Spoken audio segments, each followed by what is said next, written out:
નમસ્કાર, આપ જોઈ રહ્યા છો લખત ન્યૂઝ અપડેટ ચેનલ। તમામ સમાચાર અને અપડેટ મેળવવા માટે ચેનલને સબસ્ક્રાઇબ કરો અને બેલ આઇકન પર ક્લિક કરો જેથી તમામ સમાચાર અને અપડેટ તમને મળી રહે।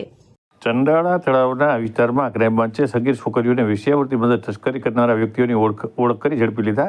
ચંડોળા તળાવ વિસ્તારમાં સમાજ વિરોધી રાષ્ટ્ર વિરોધી પ્રવૃત્તિ કરનાર સામે કાર્યવાહી કરતા ફફડાટની લાગણી ફેલાઈ જવા પામી।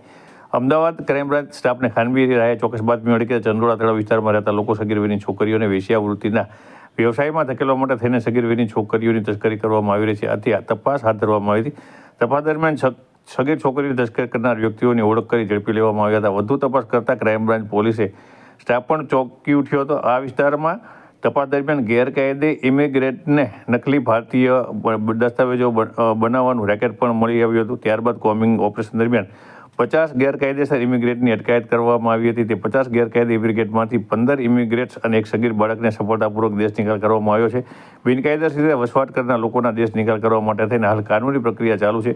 કાનૂની પ્રક્રિયા પૂર્ણ થતાં હજી પણ વધુ બિનકાયદેસર રીતે ચંડોળા તળાવ વિસ્તારમાં રહેતા લોકોનો દેશ નિકાલ કરવામાં આવશે। ત્યારે ક્રાઇમ બ્રાન્ચ દ્વારા અમદાવાદ ચંડોળા વિસ્તારની અંદર આ કામગીરી હાથ ધરવામાં આવતા ચંડોળા વિસ્તારમાં બિનકાયદેસર રહેતા લોકોની અંદર ફફડાટની લાગણી ફેલાઈ જવા પામી છે।